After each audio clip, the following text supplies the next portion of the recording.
This is an ABC News special report.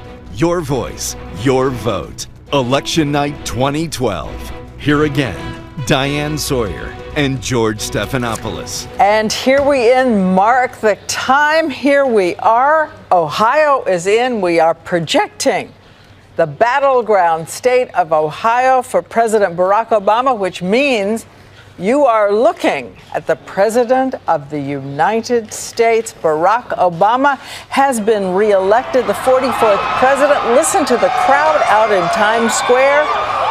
The man who came in promising the audacity of hope 4 years ago will now have a chance to promise possibility, a new future for the next 4 years. Coming up, George. Another chapter in an improbable journey. It is well to remember right now that just 10 years ago, Barack Obama was a state senator in Illinois. Now he is a re-elected president of the United States. A very different campaign from 4 years ago. 4 years ago, he rode a wave into office, a wave of hope and change. This time, running for re-election, he had to try to beat a wave back, a wave of economic discontent. He did it with a campaign that was brutal on Mitt Romney, but also brilliant in its organizing, turning out the vote. Matthew Dowd, a huge victory.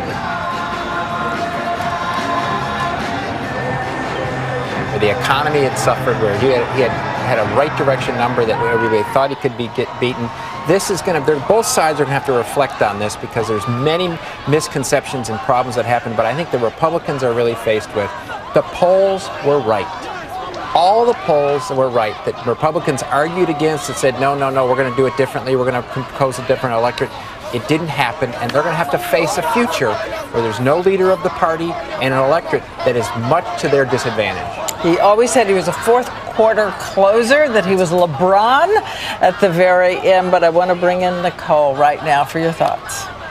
Well, look, I think that this was a campaign that has always had its doubters. I mean, this was a primary where he was sort of the third, fourth, fifth choice. We romanced Chris Christie. We romanced Mitch Daniels. We fell in love with everybody who wasn't running as a party. And I think that carried over. He never really was able to get the monkey off his back. We never stopped doubting him. And I think that hurt him. I think that until his own stellar performance in that first debate, we really didn't believe in him. And I think that took its toll on Mitt Romney. Donna, quick thought?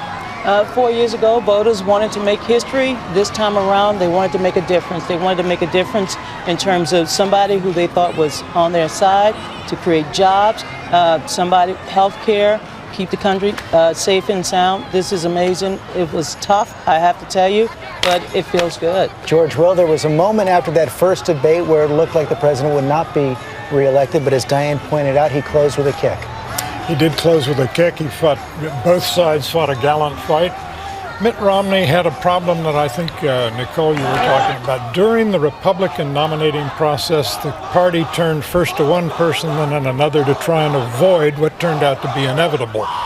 If there's a winner tonight, it's the senator from Florida, Marco Rubio, because all eyes are now going to be turned to him as a man who might have a way to broaden the demographic appeal of this party. And Barbara Walters, you've talked so much about being there with those who have lost and the first thought they have when they know it's over. Well, I just want to say something about Obama, because the second term for many presidents who won second terms was not good. Very often in the second term, whether it was Bill Clinton or even Ronald Reagan, the second term. Richard Nixon. The second term is not a happy, it starts out happy and goes downhill. But so he now really has to prove himself in every respect.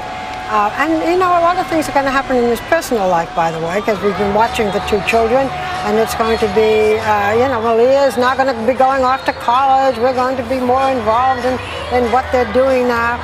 But the biggest thing he has to do, of course, is to practice what he has been preaching. Now he really has to get those jobs. We want to go to Jake Tapper in a moment, but first, David Muir at Romney headquarters. Silence. Well, I can tell you, George, it's a tough room to be in. You can see the crowd here behind me. They are trained on the big monitors in the front of the room that have been watching the cables and switching back between the major networks with the announcement that Barack Obama has been reelected. I was talking to a couple of voters here who have gathered supporters, and one woman said, "I'm shocked."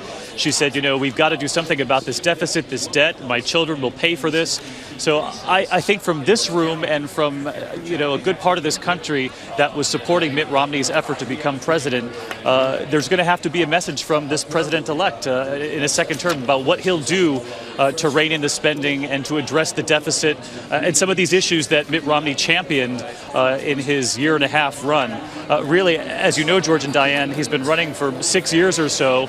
It's been a long time in coming to get his name on that ballot. He said he was humbled to see it there this morning. And he was asked by all of us here in the press earlier today, had he thought about what it would be like not to win this race, what he would do. And quite honestly, he said he'd only prepared a speech for victory. He said, "I haven't thought about it, but I do have a life that's very important to me, and I have a family." That's a message he has said along the way, saying regardless of whether he wins, he'll be okay. But the fight goes on for some of the issues and the causes that this campaign believed in selecting Paul Ryan and in his tough talk on debt and spending in Washington. And I think the supporters of the Romney-Ryan campaign are going to expect to hear from this president what he's going to do to try to now bring this nation together, George and Diane. And we could see the tears all around you there, David. I want to head over to President Obama's headquarters, Jake Tapper. And we have a tweet, Jake. I'm sure you know about this, too. We're all in this together. That's how we campaigned, and that's who we are. Thank you, Barack Obama. That's right. In fact, normally we're used to a president accepting a victory such as this with a big speech. We first got indication that President Obama was declaring victory by a tweet, a picture of him and Michelle Obama hugging, saying 4 more years. And then again, this personal tweet signed by the president saying, as you say, we're all in this together. That's how we campaigned and that's who we are. Thank you. Signed B.O. Barack Obama. It is electric here, Diane, at campaign headquarters in Chicago. They are crying tears, but different from the tears at Romney HQ in Boston. They are tears of joy. People hugging each other, celebrating, very excited. There was a lot of concern that the economic problems that the country was having and the difficulties President Obama was having with certain demographic groups was going to mean this was going to be a very long night. It turns out not so long after all. This is the 3rd president in a row who has been reelected, and he did it using the same strategy of the previous president, George W. Bush, the president who he blames for so many of the troubles that still are problems for him today, problems for the American people today.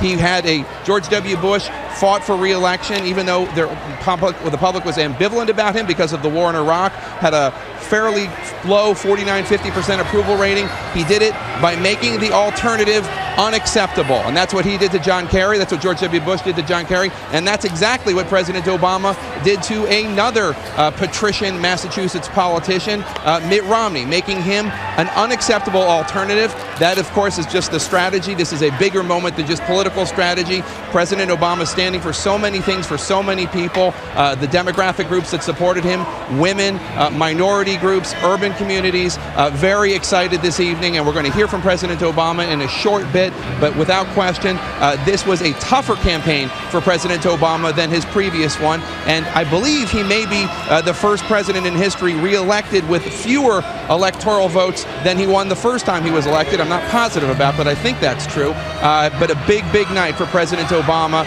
and his team that executed a very, very determined strategy that was tough, that took away some of the hope and change veneer off of his first election, but at the end of the day was victorious, Diana George. It was, with the exception perhaps of Franklin Roosevelt. You talk about those communities electric for President Obama. One of them right near here up in Harlem. ABC's Deborah Roberts is there at Londell Supper Club. That is the same place you were 4 years ago. Another celebration, Deborah. Hey, George, I got to tell you, this doesn't even seem like the same room that I stepped into 5 hours ago. When we arrived here, people were a little bit somber. Some said they were sick to their stomach with worry, thinking this would be a very long night. One woman even acknowledged that some Black Americans had been a little less than enthusiastic with the president at some point. Some disappointed in his support of gay marriage. Some feeling like maybe he didn't step up to the plate always.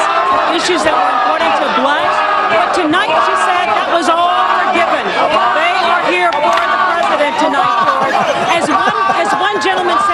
It's almost like a couple renewing their wedding vows. Maybe they're not as giddy as they were on their honeymoon, but at the end of the day, they still love each other. And tonight, I think you see that this love is still here for the president. These people are beside themselves with excitement, awesome. right? I love it. Loving it. 4 more years. However somber you say they were, Deborah, you can't prove it by what we're seeing right now. We can barely hear you.